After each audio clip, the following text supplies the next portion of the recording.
우리 기독교는 복음을 전하는 복음이 있는 그런 종교지 않습니까? 기독교와 다른 종교와 어떤 차이점이 있는가 말할 때에 기독교만이 가지고 있는 복음을 우리가 그렇게 이제 제시를 합니다. 기독교의 이 내용이 교리가 또 기독교의 이 전하는 것이 왜 복음일까? 이 복음이라는 것은 말 그대로 기쁜 소식인데 왜 인류에게 기쁜 소식이 되는 것일까? 저는 두 가지로 봅니다. 딱 두 가지인데요. 크게 뭐 여러 가지로 말할 생각이죠. 하나는 죄 용서 받는 복, 그 은혜를 우리에게 말하고 있고, 이게 정말 우리 같은 죄인이 죄 용서를 받는 이 큰 은혜를, 이 복음을, 이 기쁜 소식을 우리에게 전하고 있고, 두 번째는 우리 기독교의 거듭남이죠. 거듭남. 처음부터 근본적으로 마음이 변화되고 완전히 사람이 새롭게 창조되는 것, 개종 아니고 완전히 새롭게 창조되고 새롭게 지음받는 것, 마음이 거듭나고 중생되는 종교, 이 복을 그렇게 말씀하기 때문에 모든 인류에게 그렇게 이제 기쁜 소식이 되고 복음이 되는 것이죠. 이게 타 종교와 차이점이 있습니다. 이건 타 종교에서 이 죄사함의 은혜, 거듭남의 은혜, 새 창조 은혜, 이거는 그걸 얻을 수가 없어요. 오직 기독교에서 전하는 이 성경과 이 복음을 통해서 그렇게 우리에게 전하는 놀라운 복음이고 이 은혜인데, 이 복음, 이 기쁜 소식, 이 은혜를 위해서 오신 분이 하나님께서 자기 아들 예수님 보내셔서 죄 용서를 위해서 예수님 보내셨고, 또 새로운 창조의 이 복, 거듭남의 은혜, 중생의 은혜, 이 복을 주시기 위해서, 이 복음을 위해서 성령님께서 오신 거예요. 우리 성령 강림자 받았는데, 전 특별히 우리 기독교 복음 가운데서 예수님이 하신 일이 너무너무 귀하잖아요. 예수님이 하신 일을 너무 귀하고 너무 놀라웠지만, 또 나아가서 성령님이 하신 일이 너무 귀하고 너무 놀라운 거예요. 예수님 오심으로써 하나님께 예수님 보내셔서, 그의 아들 보내셔서, 이 가라디아서 말씀인데, 신약성 가라디아 4장 4절 5절 6절 말씀 보니까 이런 말씀이 있습니다. 하나님이 그 아들을 보내사 율법 아래 나게 하시고, 나게 하신 것은 우리를 율법의 저주에서 속량하시고, 그 다음 아들의 명분을 얻게 하려 하십니다. 그 다음 말씀 보니까 또 하나님이 그 아들의 영을 우리에게 보내사 우리가 하나님을 아빠 아버지라 부르게 하시느니라. 저희 보니까 아주 놀라운 말, 하나님이 그 아들을 보내사, 아들을 보내셨고, 그 다음에 그 아들의 영인 성령을 보내셨고, 하나는 예수를 통해서 아들의 명분을 얻는 것, 율법의 저주에서 속량받는 것, 저 죄사함이 죄사함을 받아서 아들의 명분을 받고 성령을 보내주셔서 저 그 아들의 영을 보내셔서 이제 하나님을 아빠 아버지를 부르게 되는, 하나님과 우리의 관계가 아버지와 자녀의 관계 되는 이 관계, 이게 가장 큰 복이잖아요. 세상에 부모님 계신 게 가장 큰 복이고, 우리가 부모님의 자녀 등이 가장 큰 복이잖아요. 우리가 다른 게 다 아버지가 뭐가 모자라고 뭐가 미비해도 우리 가정이 있고 부모님이 계시고 우리가 부모님 자녀 되는 게 가장 큰 복이라면, 이거 영적인 세계에서 하나님께서 이 성경 말씀의 가장 최종 목적은, 아무리 하나님께서 우리에게 많은 걸 약속하시고 많은 걸 우리에게 주시라시고 많은 것을 우리에게 그렇게 보여주셨지만은, 가장 큰 복은 하나님께서 우리 아버지 되시고 우리의 주가 되시고 우리 그분의 자녀가 되는 복, 그걸 백성 되는 복, 이 복이잖아요. 구원의 목표, 하나님이 우리를 구원하신 목표, 율법의 저주에서 우리를 속량하신 목표, 하나님께서 우리에게 약속을 주시고 언약을 맺은 목적이 다 결국에는 우리가 하나님의 백성 되는 것이고 하나님 자녀 되는 것이잖아요.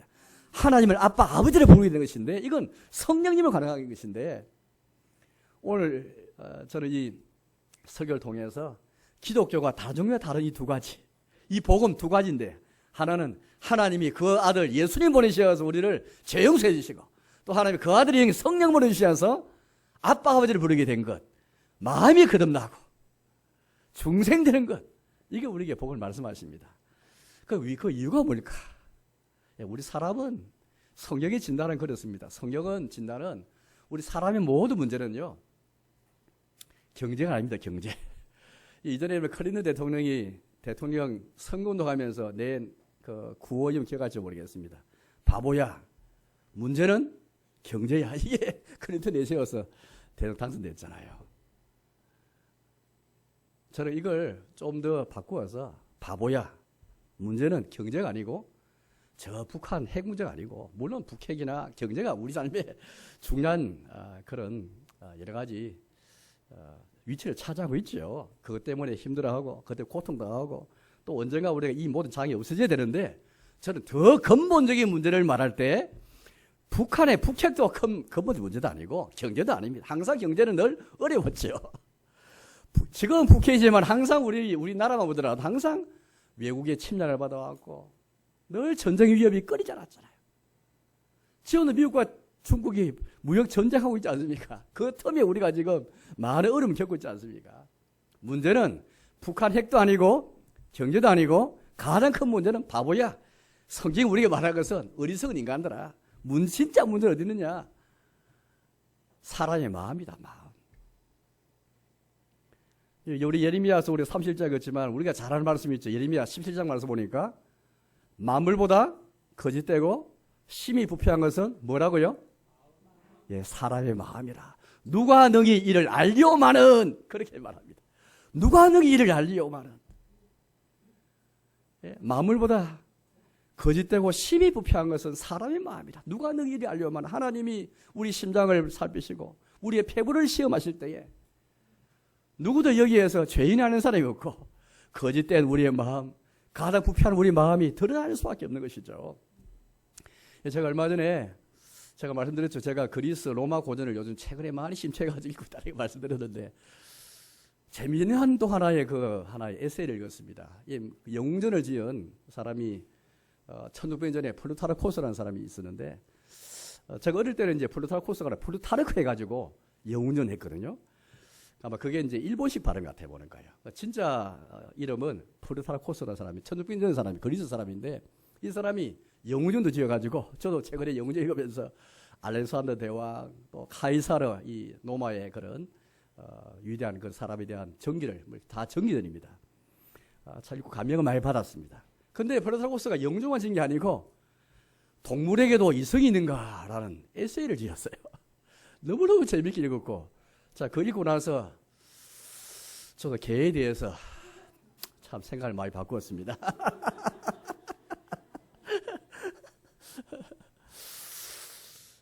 오디세이아 아시죠? 오디세이아. 이 사람이 그리스 연합군하고 트로이 이 사이에 전쟁, 큰 10년간 전쟁이 있잖아요. 이 전쟁에서 트로이 목마해가지고 오디세이 장군이 그 지략을 깨내서 트로이를 그렇게 완전히 함락끼지 않습니까? 10년 전쟁에서 전쟁 이깁니다. 그런데 오디세이 장군이 저주를 받아가지고 10년 동안 집에 곧장 못 옵니다. 그래서 10년 동안 저주를 받아서 온 섬과 온 바다를 헤매다가 나중에 집에 와요. 그런데 플루타르코스가 동물에게 이성이 있는가 이 글을 쓰면서 오디세이를 주인공으로 다 내세워가지고 오디세이가 이렇게 10년 동안 방황하다가 어떤 섬에 탁 가게 됩니다. 그 섬 가니까 그 어떤 여신이 장악한 신인데, 거기 보니까 동물, 돼지도 있고 동물이 많은데, 그 여신이 옛날 그리스 군사들인데 동물로 다 그렇게 변신을 다 시켜버린 거예요. 돼지도 만들고 개로도 만든 거예요. 그래서 오디세이가 만나다가 돼지. 돼지하고 이제 서로 이야기합니다. 알고 보니까 이전에 그리스, 자기 나라의 그리스의 병사였던 거예요. 그래서 오디세이가 너무 마음이 아파가지고 내가 그 여신한테 잘 말해가지고 다시 사람으로 다시 돌이켜가지고 고향을 돌아갑시다. 이렇게 말해요. 그때 돼지가 절대 안 된다고. 나는 돼지가 좋으니까 사람은 절대 되기 싫다고. 너무너무 좋다고, 편하다고. 그러면서 이 대화를, 이 오디세이하고 이 돼지가 된 사람 대화를 이끌어가면서 플루타르코스가 동물에게 이성이 있는가? 그걸 쫙 정해가는 거예요. 그렇게 분량도 많지 않습니다. 오디세이가 너무 많이 아파가지고, 아니, 어떻게 동물의 삶이 그 좋다는 말인가? 우리 사람에게는 동물에게 없는 미덕이 있다고. 용기도 있고, 절제도 있고, 지혜도 있고, 정의도 있다고. 그러니까 그 돼지가 하는 말이 하나 다 반박하는 거예요. 사람에게 무슨 용기가 있냐고. 동물의 세계를 바라고, 사자를 보라고. 또 어느 동물을 바라고 용기 있지 않냐고. 사람이 무슨 용기가 있나? 다 사람 비겁하지 않냐고. 절제? 사람에게 절제가 없다고. 내가 돼지지만은, 돼지가, 치본 사람을 갖고 아시지만, 돼지가 늘 욕심에 어떤 화신처럼 생겨가지고, 또 한껏 욕심 부려서 마음껏 먹는 동물로 생각하잖아요. 근데 돼지 안 그랬어요. 돼지는요, 적당히 먹고 절대 그걸 안 먹습니다. 그러면 돼지가 자기가 알겠어. 나 되지만은 다 절제한다고. 오히려 사람이 욕심을 부려가지고 그렇게 일이 문제지. 동물처럼 절제. 물론 동물은 본능에 의해서 뭐 하죠. 그렇지만 어쨌든 우리 동물에게 이성이 있어서 일이 미덕이 있어가지고 용기도 있고 절제했다고. 지혜가 왜 사람에 있냐고. 제가 에르스무스 사람이 이제 그렇게 지어도 우신제찬 이야기 잠깐 했는지 기억나는데, 에르스무스가 종교학 이전에 교회 형편을 보니까 너무 어리석음이 너무 꽉 차가지고 책을 쓴 게 우신예찬, 어리석음의 신을 예찬하는 것. 그걸 쓰는데, 그 책에 보면 제일 먼저 나온 사람이 어리석음의 신이 다 나와서 자화자찬합니다. 이 세상에 성전도 없고, 눈에 보이는 성전도 없고, 눈에 보이는 자기 신의 형상도 없는데, 내처럼 이렇게 영광을 얻고, 내처럼 온 세상 사람이 나를 섬기는 신이 있으면 나와봐라고 다 자신 있게 말합니다. 그러면서 뭐 교회면 교회, 교인이면 교인, 온 사회 곳곳마다 어리석음이 풍비한 그걸 다 들추내어서 그 하는 가운데 이제 중세교회의 가장 큰 문제였던 면벌부 다 끄집어내고, 다 이게 다 어리석음이 다 내가 다 인간의 어리석음을 주어서 그런 거 가지고 어려움을 얻기 위해서, 제 용서 얻기 위해서 그렇게 면부부를 사고 자기가 다 부수게 한 것이라고 이렇게 말하면서 얼마나 어리석음이 세상에 가득 찬가 그래 말합니다. 프라토코스가 이 책에서 말하면서 어리석음이 사람에게 있지 동물에게 없지 않다. 동물하고 지혜가 있다. 그래서 우리가 그 말합니다. 허리 사람들 그 말하느냐고. 사자 같은 용맹, 또 개미 같은 지혜, 이런 말이 왜 인간 사회에 있겠냐고. 그 말은 동물에게 우리 미덕이 있다는 그런 반증이 되지 않냐고. 그러면 결국에는 오디세이가 할 말을 다 잃어버리고, 그렇게 해서 이 책이 다 끝나게 됩니다. 저는 그 책 읽으면서 제가 많은 생각이 되었거든요. 아, 그렇구나. 우리가 가끔 그 말 하잖아요. 동물보다 못한 인간, 검수보다 못한 인간, 버러지보다 못한 인간, 그런 가끔 말하는데, 과연 그게 일부 사람에게 해당되는 것일까? 가만히 생각해 봤거든요. 저는 프라토코스가 말한 이게 논증하는 그것처럼 보편적으로 모든 일부만 그런 게 아니라 모든 사람이 다 예레미야 12장 말씀뿐 아니라, 우리가 또 최근에 우리 한국 사회에 가만히 보십시오. 이게 뭐 지르자 말의 문제는 아닌 것 같고, 역사를 보시든지 다 우리 주변 혹은 내 자신을 바라보면은 이게 과연 우리에게 정의가 있고 용기가 있고 절제가 있고 지혜가 있는가? 사람이라면 갖춰야 할 덕목, 이 미덕이 과연 있는가? 오늘 동물보다도 못한 게 아닌가? 저는 참 그렇게 한번 생각하게 되었고요. 이게 사실 성경의 진단입니다. 성경은 철저하게 사람은 전적으로 다 부패했다, 타락했다. 사람은 무력해서 스스로 힘으로 선을 행할 수 없고, 스스로 힘으로 그렇게 구원을 이룰 수 없다는 게 성경의 진단이지 않습니까?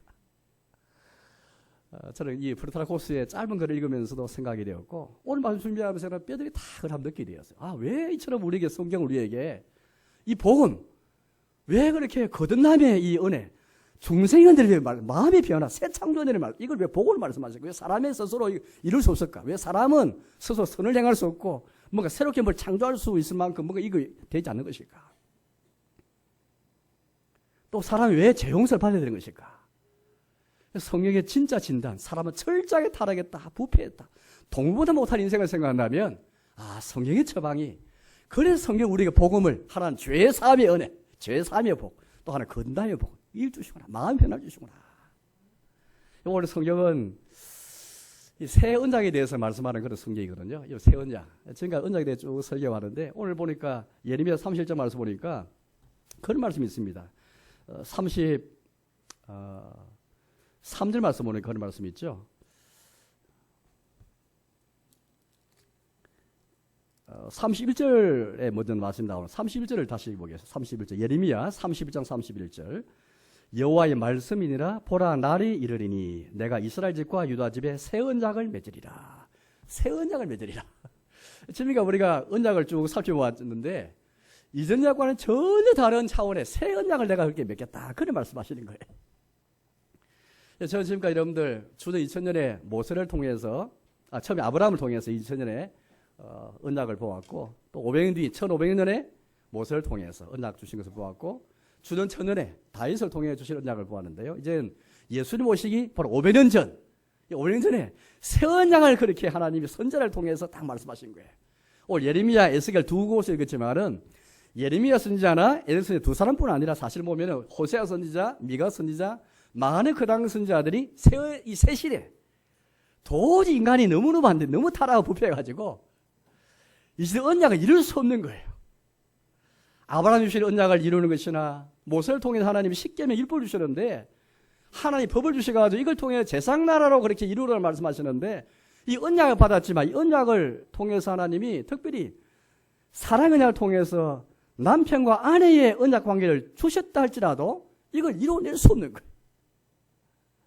새 언약을 이렇게 맺으시면서 새 언약의 특권, 이 복을 주시면서 오늘 두 가지 은혜, 제가 말씀드린 것처럼 기독교가 정말 다른과 다른 점, 죄사함의 은혜, 그런다의 복을 새 언약을 통해서 맺으시면서 약속하시는 것이 바로 이것입니다. 오늘 하나님께서 이처럼 인생을 위해서 참 언약을 통해서 낮아지시는 가운데 언약을 맺어서 자신을 그렇게 우리에게 산 것과 복을 주시니까 하나님이신데 오늘 새 언약을 통해서 참 귀한 그런 복, 이걸 통해서 우리 예수님을 보내주시고 성령을 보내주시는 복, 이 복을 우리에게 쭉 말씀하십니다. 오늘 여러분들에게 이 복을 하나씩 그렇게 좀 보도록 하겠습니다. 왜 이것이 복인지, 오늘 새 언약을 통해 주시는 복이 무엇이며 또 이 복이 왜 이렇게 우리가 복이 되는지 그렇게 함께 좀 보도록 하겠습니다. 두 군데 말씀을 좀 계속 비교해 볼 텐데 예레미야도 에스겔도 같이 동시대에 살면서 그렇게 말씀하셨지만은 예언했지만은 오늘 내용 두 가지 내용 보면 다 너무 비슷한 거예요. 오늘 말씀 보시면은 이제 제일 처음 나오는 것이 무려 31절 말씀에 언약 맺겠다 말씀하시고요. 또 32절 말씀 보니까 이 언약 맺는 그 배경을 말씀하시는데 32절을 읽어보겠습니다. 32절을 한번 같이 읽어볼까요? 같이 읽겠습니다. 이 언약은 내가 그들의 조상들의 손을 잡고 애굽 땅에서 인도하여 내던 날에 맺은 것과 같이 아니할 것은 내가 그들의 남편이 되었어도 그들이 내 언약을 깨뜨렸음이라 여호와의 말씀이니라. 왜 새로운 언약일까? 왜 새로운 언약일까? 이걸 이제 봐야 되겠는데요.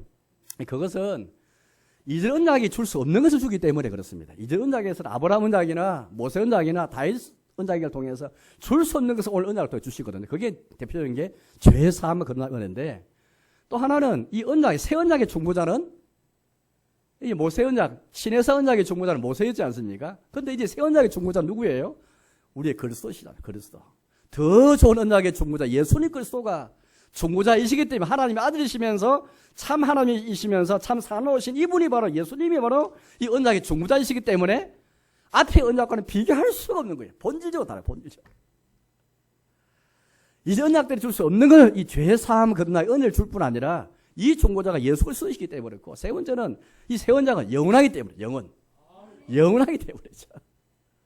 지금까지 모세 언약은 또 다 항상 뭔가 연약함이 있고 뭔가 흠이 있었거든요. 그 자체가 흠이 있는 게 아니라 그 언약을 대한 사람이 흠이 있고 그 언약을 받는 사람에게 문제가 많아가지고 지킬 수 없는 거예요. 하나님께서 모세를 통해서 율법을 주시고 시기를 주셨지만은 율법 그 자체는 신령하고 너무나 귀하고 거룩한 것이지만은 이걸 지키는 사람이 이걸 지킬 수 없는 거예요. 겉으로만 지키고 겉으로만 지키고 마음에 지키지 않고 형식으로 흐르게 되고 이게 또 마음을 다해 지키지 않고 그래서 이 언약과는 비교할 수 없는 그런 언약을 주시는데 우리 32절 말씀 보니까 방금 우리 말씀한 것처럼 저는 이게 너무 단적으로 참 귀하게 주신 말씀인데 제가 다시 읽어보면 이 언약은 내가 그들의 조상들의 손을 잡고 애굽 땅에서 인도하여 내던 날에 맺은 것 같지 아니할 것은 되어 있습니다. 우리 저다음에 출애굽기 19장 읽고 또 24장을 보면서 시내산에서 모세가 맺은 이 언약, 이스라엘과 맺은 언약을 함께 보았잖아요. 그때 여러분들 하나님이 출애굽의 사건, 구원 사건을 애굽에서 구원해 내신 다음에 3개월 동안 3개월 뒤에 이제 시내산에 도착하는 때 신앙이신 하나님께서 미리 시내산에서 기다려 계셨잖아요. 신부를 말을 준비를 구원해 내시고 그들 안에 독수리 날개였듯 업으시고 손을 이끌어내시면서 손을 끌면서 업으면서 너무 기분이 결혼할 거 생각을 너무 신랑이 좋아가지고 3개월 준비하시면서 시내산에서 신부를 딱 기다리셨잖아요. 오늘 말씀도 그런 말씀처럼 나오죠. 손을 잡고 애굽 땅에서 인도하여 내던 날에는 맺은 것 같이 이렇게 손을 잡고 구원해내고 그렇게 해서 언약 맺었는데 그 언약도 보통 언약이 아니라 남편과 아내의 언약을 맺은 거예요. 이 언약 그 자체가 우리가 말씀 보았지만은 언약 그 자체는 하나님이 낮아지셔가지고 언약 매일 필요 없는 창조주와 피조물의 관계인데 피조물 전적으로 창조에 순종해야 할 관계인데 하나님이 그런 관계를 원치 않으시고 사람을 창조할 자기 형상 창조할 뿐 아니라 언약에 맺으시면 자기 낮추어서 자기의 사랑과 인자하심을 표현하셨잖아요. 자신을 인간에게 상급으로 복을 주기를 원하셨고 사람이 그렇게 하나님을 상으로 복으로 향유하기를 원하신 것이 하나님의 본이시고 하나님의 뜻인데 남편과 아내의 혼인 언약을 통해서 이처럼 하나님은 언약 안에 자기를 묶어서라도 자기 자신을 내어주시고 우리가 복을 주기 원하시는데 이런 관계도 남편이 되어서도 깨뜨렸습니다. 내 언약을 깨뜨렸습니다.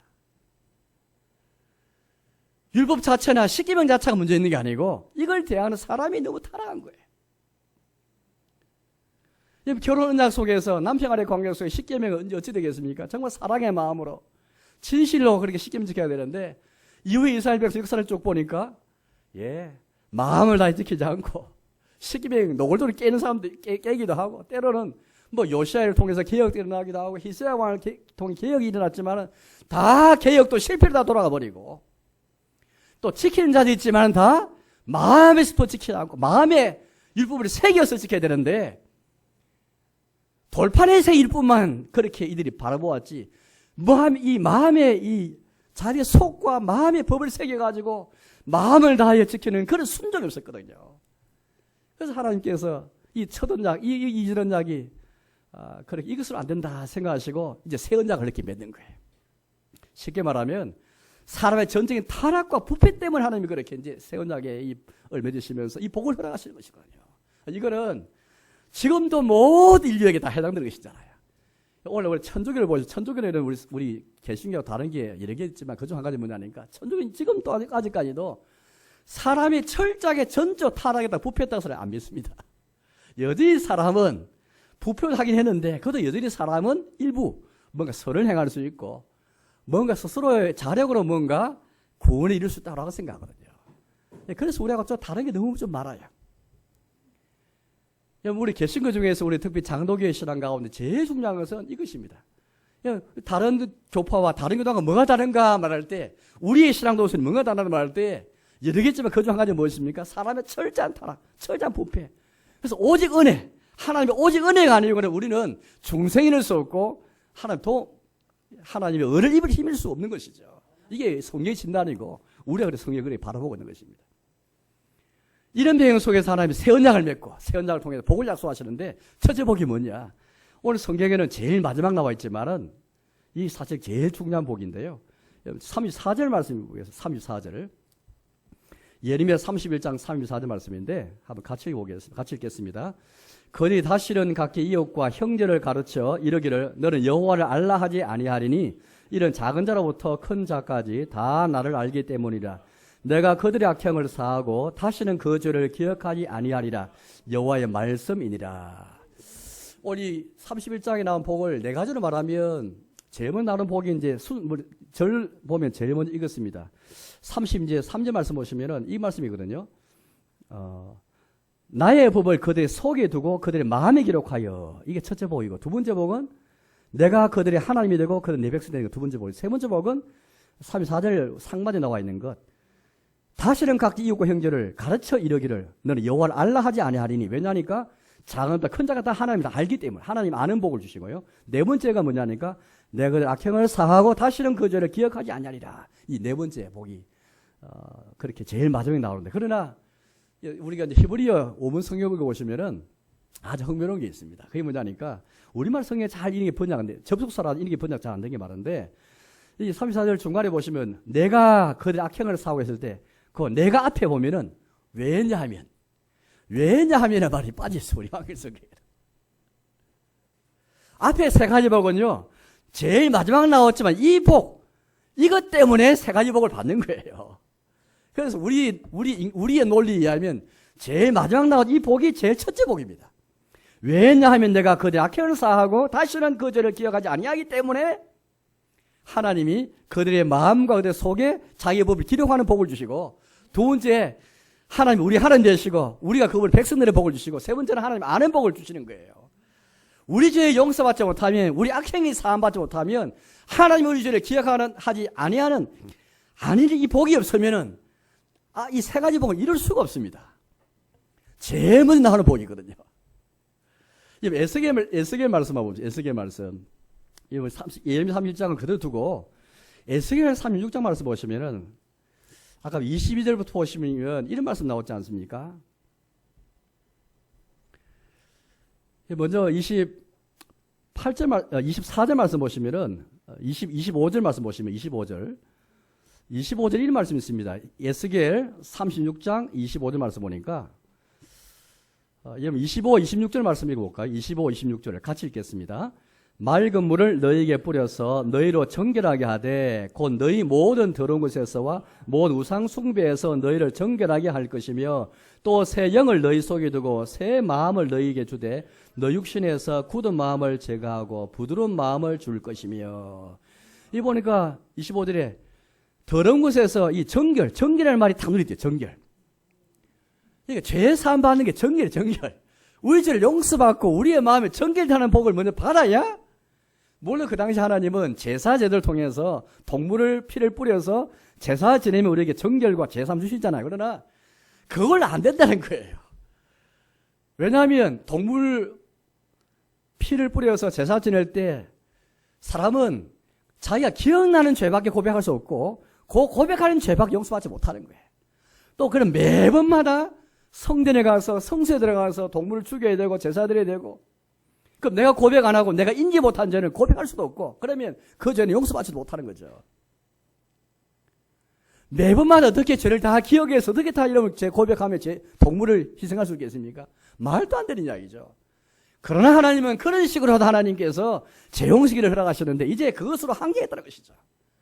그건 안 되고 이제는 자기 아들을 보내서 단번에 죽으심으로 영원한 속죄제사를 이루시는 이 은혜를 주님이 이제 약속하시는 것이죠. 여기서 이 정결은 아무리 동물의 피를 많은 사람이 양심의 정결을 얻지 못해. 왜? 야, 내가 죄를 고백했지만 내가 혹시 죄 고백하지 못한 게 없을까? 너무 찝찝하잖아요. 그 다음에 또 매일매일 죄 있으니까 그때마다 또 그럼 가야 되는데, 여러분들 그때만 어떻게 성송하고 성전에 가서 동물의 제사 드려서 어떻게 또 용서를 받으시겠어요? 불가능합니다. 내 생기도 있고 먼 거리에 성소와 성전이 있는데 항상 불완전한 것이죠. 온전하지 못한 것이죠. 비록 하나님이 인생을 위해서 제사제도 주시고 성막도 주셨지만, 성소도 있지만은 여전히 사람이 정결한 마음은 부족한 거예요. 그 왜 이 정결을 말씀하셨다면, 방금 우리가 이제 22절 말씀 보니까 더럽다는 말씀이 많이 나왔거든요. 22절 말씀 보십시오. 보시면 이 말씀 있습니다. 끝에 22절 끝에 보니까 너희가 들어간 그 여러 나라에서 더럽힌 나의 거룩한 이름을 위함이라. 하나님의 이름을 더럽히기 때문에 여기에 정결해야 된다, 이 말씀 하시거든요. 우리가 우리가 무슨 죄를 지었습니까? 무슨 죄를 지어서 하나님이 우리 죄를 사한다 말씀하시고 악행을 사한다, 그 죄를 기억하지 않겠다는 말씀하시고 왜 정결을 왜 복을 말씀하는 것일까요? 사람의 철자 타락했다는 말씀 드렸지만은 오늘 이 성경이 진단은 너희가 더럽혔다. 나의 이름을 더럽혔다. 우리가 죄는 가장 큰 죄는 하나님의 이름을 더럽힌 거예요. 이웃에게 짓는 죄도 심각하지만은 가장 큰 죄는 우리의 창조되시고 우리와 언약을 통해서 우리의 주가 되시고 우리의 하나님 되신 하나님의 이름을 더럽힌 죄가 가장 큰 죄잖아요. 이 더럽힌 것에 이 우상숭배에서 내가 정결하겠다, 그 말씀하시거든요. 앞에 17절 말씀 읽으면 17절 에스겔 36장 말씀인데 계속 36장 17절 말씀 보시면 이런 말씀이 있습니다. 17절 읽어볼까요? 같이 읽어보겠습니다. 시작. 인자 이스라엘 족속이 그들의 고국 땅에 거주할 때에 그들의 행위로 그 땅을 더럽혔나니 나 보기에 그 행위가 월경 중에 있는 여인의 부정함과 같으니라. 그 땅을 더럽혔다. 우리의 죄가 얼마나 심각하냐면, 내 죄는 내 자신에게만 죄의 결과가 미친 게 아니고 내 죄 때문에 온 땅이 더럽혀지는 거예요. 사람이 죄를 지으면 우리 학생 여러분, 청년 여러분, 여러분이 사소한 거짓말 하나, 사소한 죄가 그냥 이게 나에게만 그치는 게 아니에요. 또 이 거짓말 하나를 숨기려고 또 다른 거짓말을 하게 되는 것이죠. 보통 이런 말이 있습니다. 한 가지 거짓말을 숨기기 위해서 10가지 거짓말하고 10가지 죄를 짓는다 하잖아요. 한 가지 죄를 내가 숨기기 위해서. 계속 죄가 이어지는 것인데, 죄는 자기에게 그치는 게 아니고 땅을 더럽히는, 이 땅은 그냥 눈에 보이는 땅만 아니고 이 땅에 모든 사는 사람. 여러분, 내가 길거리 가다가 침을 하나 뱉는 행위 있다 할지라도 이게 그 행위 그치지 않고 지나간 모든 사람에게 결국에는 이게 침 말라서 더러운 공기로 변해가지고 다른 사람에게 영향을 주는 것이죠. 이게 쉽게 말하면. 우리가 예를 들어 대통령 선거, 지도자 선거 투표 행위 하나가 나에게 아니고 우리 사회나 우리 국가 전체에 다 미치게 되는 것입니다. 우리 여러 가지 예를 다 들수겠지만 어쨌든 나의 죄이 자체가 땅을 더럽히는 죄인 것이죠. 또 18절 말씀 보여요. 18절 읽어보겠습니다. 그들이 땅 위에 피를 쏟았으며 그 우상들을 말미암아 자신들을 더럽혔으므로 내가 분노를 그들 위에 쏟아. 자신도 더럽히는 거예요. 우리의 죄가 자신도 더럽히고 땅도 더럽히고 하나님을 더럽히고 이게 우리의 죄이지 않습니까? 이 죄가 얼마나 심각하기 때문에 에스겔서 말씀에도 우리가 새로운 시대를 말씀하시면 새로운 시대 제일 큰 복은 죄 용서받고 정기를 늘 받는 것. 이게 가장 큰 복이죠. 그래서 우리가 북핵도 아니고 경제도 아니고 바보야 인생아 바보야 문제는 경제도 아니고 북핵도 아니고 사람 마음인데 그래 정기는 정결. 새 마음과 새 영. 하나님 우리에게 새로운 마음과 새 영. 이 영과 마음은 같은 것을 가리키는 것인데 이 마음에서 우리 모든 게 다 이렇게 지정의 다 흘러나오는 가장 중요한 기관이고 좌소지 않습니까? 이 정결을 우리에게 정결. 이 형편 속에서 오늘 하나님께서 우리에게 약속하신 복이 죄사함의 복이다. 악행을 사하고 다시는 그들을 기억하지 아니하리라. 더 이상 동물의 제사는 한계가 있고 장차 이 주신 약속의 국제 뭐예요? 동물의 제사에는 불완전하고 한계가 있다. 내가 내 아들을 보내어서 단번에 죽지만은 영원한 속죄의 제사를 이루는 영원한 속죄 은혜를 내가 주겠다. 여기서 이 복을 우리가 알아가시는 것이죠. 타 종교가 어느 종교를 보십시오. 이런 죄의 영원한 속죄의 은혜를 준 종교가 어디 있습니까? 없잖아요. 인생의 가장 고질적인 문제, 만물보다 거짓되고 시유피한 사람 마음을 고치고 먼저 죄 용서 받는 것. 죄 용서 받고 마음이 정결해져야 그 다음 복을 다 받게 되는 것이죠. 근데 오늘 하나님 놀랍게도 죄 용서만 하는 게 아니고 예레미야 31장 말씀 보니까 다시는 그 죄를 기억하지 아니하리라. 저는 이 말씀 보면서 용서만 하는 게 아니에요. 용서 이상으로 아예 죄를 기억도 아니하시고 미가서 말씀 보니까 우리의 죄를 어디에 던진다고요? 저 깊은 바다에 던져버린다 하시잖아요. 던져가지고 기억도 안 기억도. 우리 사람은 자꾸 그 상대방의 잘못한 점을 쫙 기억하는데 하나님은 아예 기억도 안 하실 만큼 얼마나 하나님의 용서가 얼마나 깊었으면 하나님의 은혜가 얼마나 깊었으면은 주님의 사랑이 얼마나 깊었으면 용서하실 뿐 아니라 사할 뿐 아니라 다시는 기억하지 아니할 복. 이 복을 예수님의 피를 통해서 그 언약의 피가 우리 양심과 우리의 행실을 깨끗하게 못하겠느냐. 동물의 피는 그렇게 못하지만은 단번에 죽음을 통해서 영원한 속죄를 주신 우리 주님의 언약의 피가. 그래서 그렇게 하시면서 우리 정기를 그렇게 약속하셨죠. 두 번째 복은 뭐냐니까 예레미야 31장 말씀 보시면은 두 번째 복은 세 번째 복을 먼저 볼 텐데요. 34절 말씀 보니까 각 이웃과 형제를 가르쳐 이르기를 너는 여호와를 알라 하지 아니하리니 이런 작은 자라고 큰 자까지 다 나를 알기 때문이라. 하나님을 알게 되는 복을, 하나님 알게 되는 복을 다 하라. 하나님 알게 되는 복. 하나님 알아야 사실은 우리 성경에는 결국에는 위에 계신 하나님 알아야 그 다음에 자기 자신도 알고 인생도 알고 세계도 알고 이 세계 속의 모든 현상도 알고 바르게 판단하고 진리도 알 수가 있습니다. 하나님에 대한 지식이 없으면 사람의 지식도 없고 온 세상에 대한 지식을 바르게 올바르게 탐구할 수 없는 거예요. 여기 학생 우리 청년 여러분 정말 그렇습니다. 여러분 하나님을 진정 바르게 알고 하나님을 창조주로 알고 하나님을 우리 구주를 바르게 알면은 하나님 바르게 아는 학생과 청년이 바른 진리를 탐구할 수 있고 바른 지식을 가질 수 있어요. 하나님에 대해 바르게 모르면은 사람에 대해 바르게 알 수 없고 이 모든 인간 세계에 대해 바르게 알 수가 없는 거예요.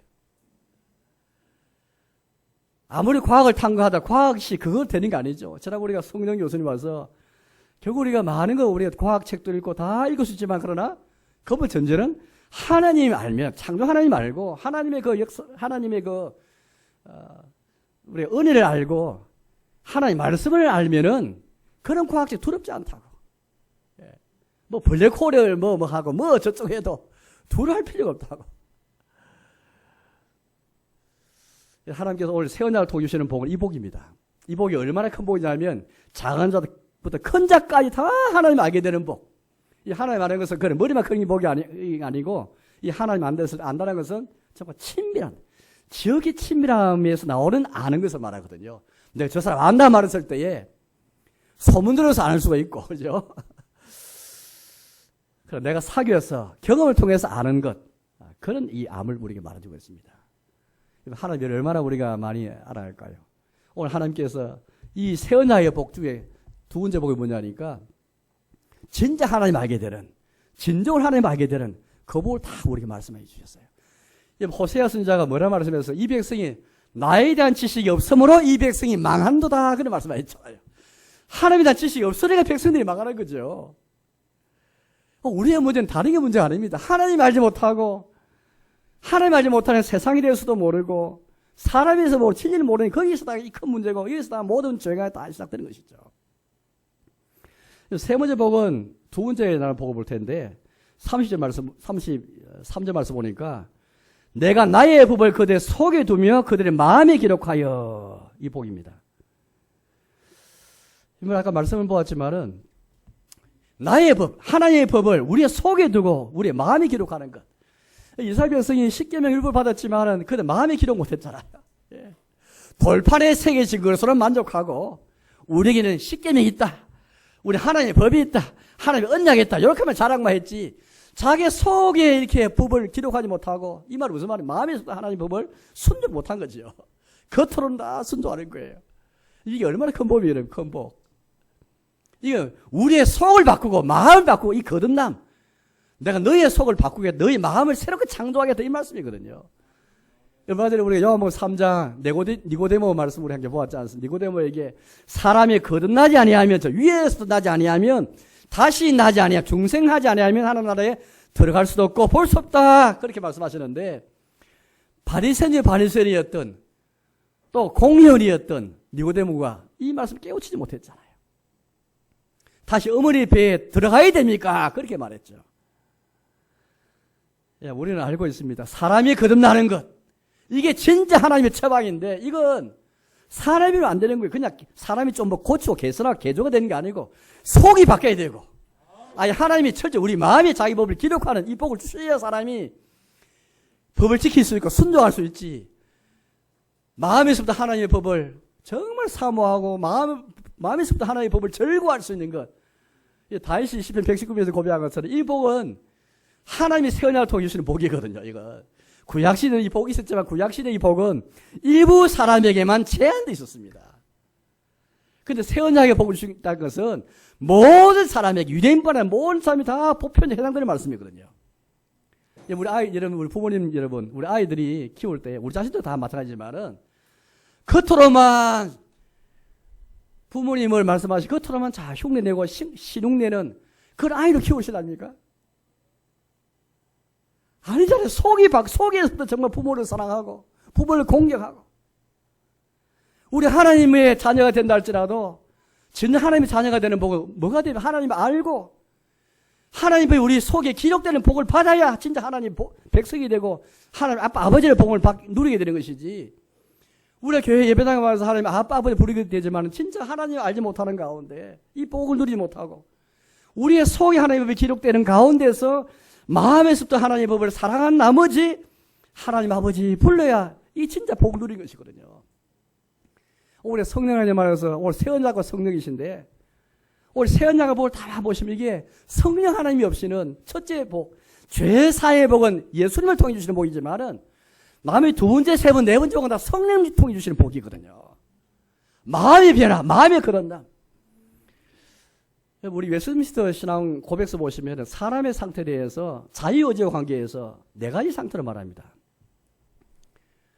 우리가 처음 창조할 때, 낙원에 있을 때는 사람이 의지가 순전한 상태. 그렇지만은 죄를 지을 가능성이 있는 상태였죠.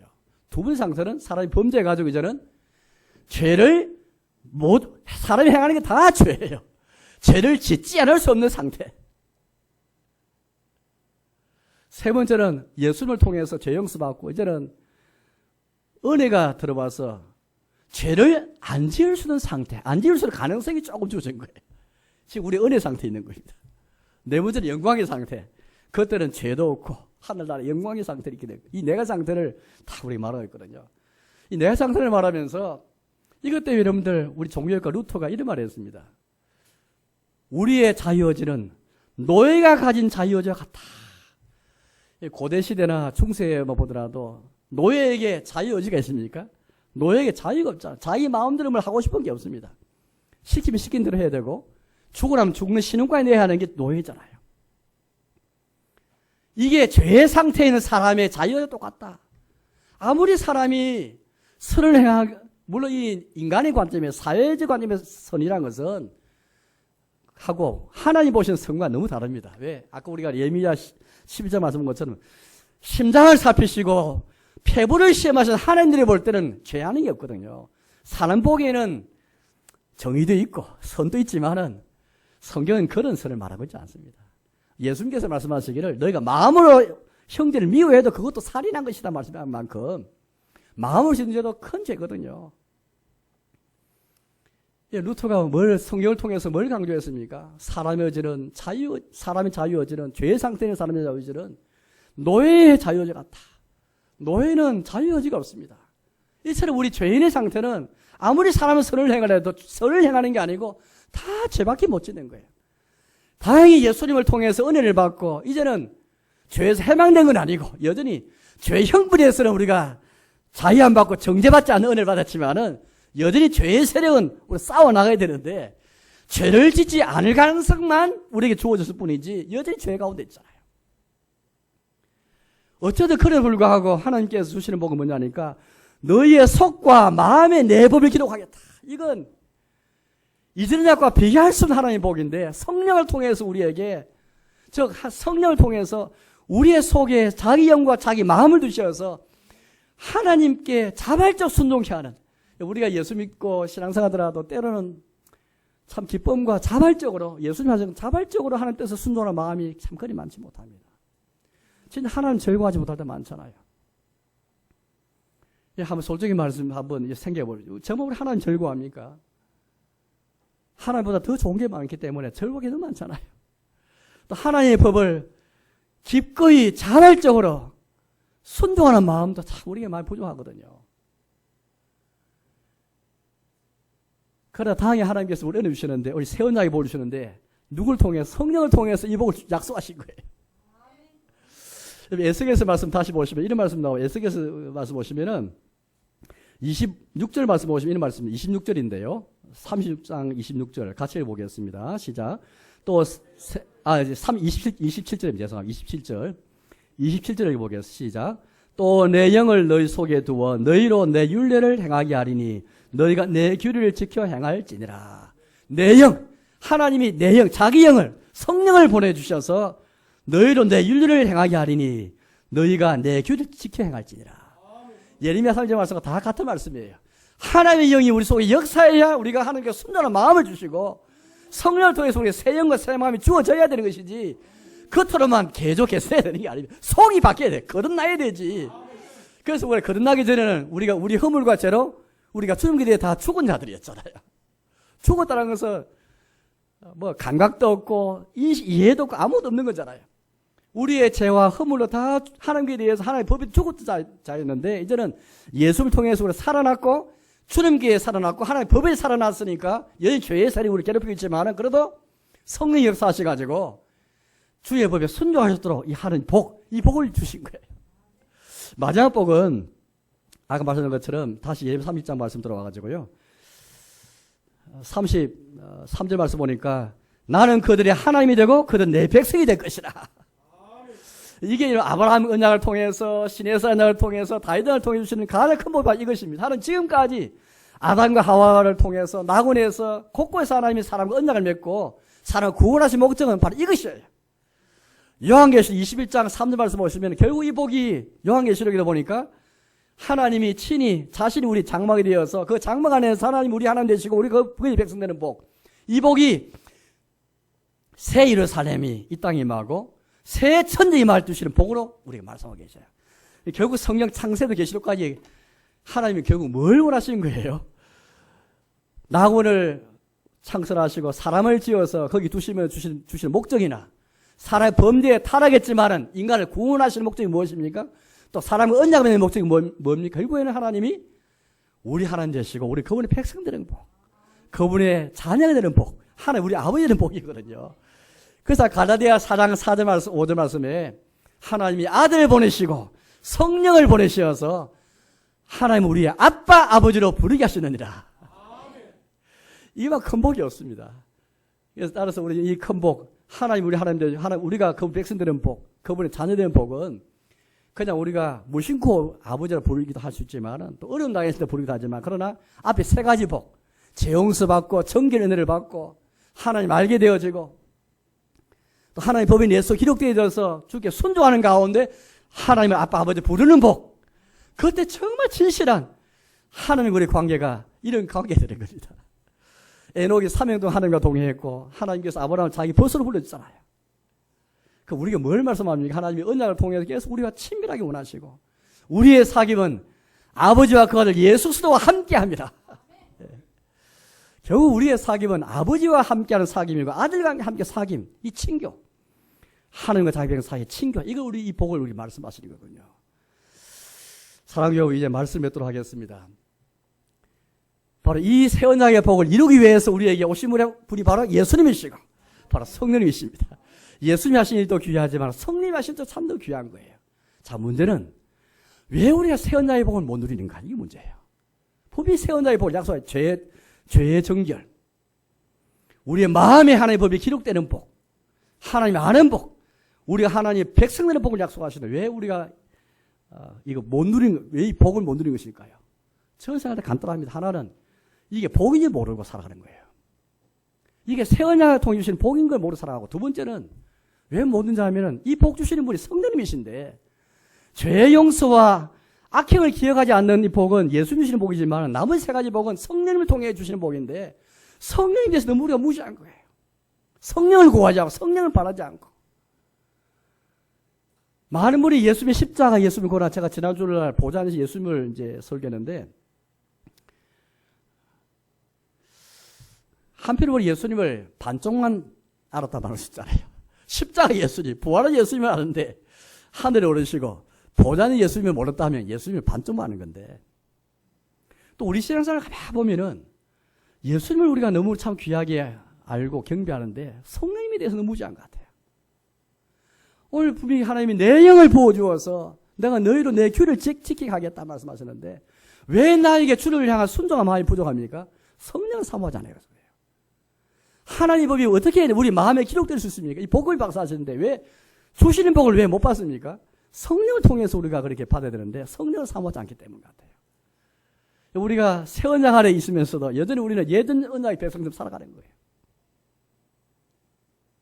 여전히 구약시대의 모세시대의 백성들처럼 돌판에 새긴, 십계명이 돌판에 새기지 말고 그렇게 살아가거든요. 우리는 새 언약 시대의 새 언약 일꾼이고 새 언약이 주신 은혜 일꾼과 특권을 받아야 되는데 성령이 하시니 무지하니까 복을 못 누리게 되는 것 같아요. 우리 자신뿐만 우리 아이들이나 학생, 청들에게 대해 우리 어떻게 이런 기대를 걸 수 있겠습니까? 어떻게 마음에서부터 하나님의 법이 새겨져서 하나님 알고 하나님 백성 되어지고 죄용서를 받을 수 있을까? 특별히 성령님의 은혜를 성령님과 간이 사모하며, 성령님 우리 마음에 정말 성령님이 우리 속에 계시면서 우리의 죄질 때만 성령님 탄식하기도 하시는데, 탄식하는 성령, 근심하는 성령을 우리가 기억하면서 성령님 나에게 오셔서 나를 도와달라고, 새 언약을 통해 주신 이 약속과 복이 내가 누릴 수 있도록 성령 도와달라고 내 마음에 그렇게 새겨져서, 그래서 제가 항상 하는 말이 있잖아요. 우리의 믿음도 믿을 바 안 되고 우리 경험도 믿을 바 안 됩니다. 그러나 우리가 뭐가 이루어집니까? 우리 약속. 성령님이 약속하셨고 성령님께서 우리 안에 계실 때 성령님이 내 안에 계셔서 성령 통해서 주실 복을 우리에게 방금 보았잖아요. 나의 믿음도 약하고 내 경험도 부족하지만 성령님이 나에 계셔서 이 복을 약속하시는데 이 복이 장차 이룰 수 있도록 하나님 길을 열어주셨기 때문에 우리 이 약속을 믿고 나아갈 때에 이 복을 향유하고 이 복을 누려야 되겠습니다. 아무쪼록 우리 성령 하나님을 받아서 더욱 성령을 사모하고 성령을 따라 행하면서 성령 역사가 우리 교회에 충만하고 우리 가정에 충만하고 우리 개인과 우리 모든 삶에 충만할 수 있도록 간 성령을 사모하는 저와 여러분 되시기를 주님의 이름으로 축복합니다. 함께 기도하겠습니다.